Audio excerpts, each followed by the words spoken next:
மேசராசி அன்பர்களுக்கு உண்டான தை மாத ராசி பலன். இந்த மாதத்தில் உங்களுக்கு நடக்கக்கூடிய நல்லது கெட்டது என்னென்னது பார்க்கறதுக்கு முன்னாடி நம்ம ஆதிகுரு சேனலை சப்ஸ்கிரைப் பண்ணிக்கோங்க, பெல் பட்டனை கிளிக் பண்ணுங்க, லைக் பண்ணுங்க, ஷேர் பண்ணுங்க, கமெண்ட் பண்ணுங்க. இந்த மாதத்தை பொறுத்தவரையிலும் ராசிநாதன் உங்கள் ராசிக்கு 9ஆம் இடத்தில் அமர்ந்து நல்ல நிலையில தான் இருக்கிறாரு. கிட்டத்தட்ட 5ஆம் தேதிக்கு பிறகு 5 பிப்ரவரி 2024க்கு பிறகு மகரத்தில் உச்சம் பெற போகிறாரு. அதன் பிறகு உங்களுக்கு தொழில் சார்ந்த விஷயங்களில், வியாபாரம் சார்ந்த விஷயங்கள் அதீத வெற்றியை கொடுக்கும். மேலும் பார்த்தீங்கன்னாக்கா உங்களுக்கு ராசிக்கு 10ஆம் இடத்துல சூரிய பகவான் அமர்றது உங்களுடைய கௌரவம் அந்தஸ்தை உயர்த்தி கொடுப்பதற்கு சாதகமாக இருக்கும். சுக்கிர பகவான் உங்கள் ராசிக்கு 9ஆம் இடத்துல ராசிநாதன் கூட இணையறதுனால உங்களுக்கு இதன் பிறகு மனைவி மற்றும் நண்பர்கள் வகையில் நிறைய சாதகமான விஷயங்கள் நடப்பதற்கு காத்துட்ருக்கு.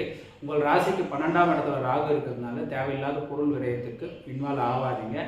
சனி பகவான் உங்கள் ராசியை பார்த்துருக்கிறதுனாலையும் நீங்கள் புது சந்தோஷம், மகிழ்ச்சி இந்த மாதிரி விஷயத்தில் நாட்டம் வைக்காத இருக்கிறது உங்களுக்கு நல்லது.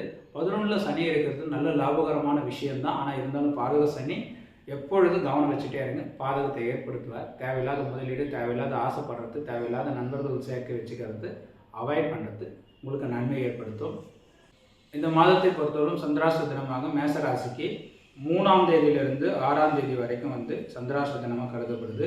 அஸ்வினி நட்சத்திரக்காரர்களுக்கு 3/2/2024 4/2/2024 வரைக்கும் அஸ்வினி நட்சத்திரக்காரருக்கும், பரணி நட்சத்திரக்காரருக்கு 4/5ஆம் தேதி 4/2/2024 5/2/2024 வரைக்கும், கிருத்திகை நட்சத்திரக்காரர்களுக்கு ஃபுல்லாகவே கிருத்திகை நட்சத்திரத்துக்கு ஃபுல்லாகவே 5/2/2024 6/2/2024 இந்த தினங்கள் வரைக்கும் சந்திராஷ்டம தினமாக இருக்கும். முடிஞ்ச வரைக்கும் உங்களுடைய நட்சத்திரத்தை அறிஞ்சு அந்த நாளில் முக்கியமான விஷயங்கள் செய்யாமல் இருக்கிறது நன்மை ஏற்படுத்தும். அதிக பயணங்கள் மேற்கொள்ளாதீங்க. தவிர்க்க முடியாத பயணங்கள் மட்டும் செய்வது நன்மை கொடுக்கும். நன்றி.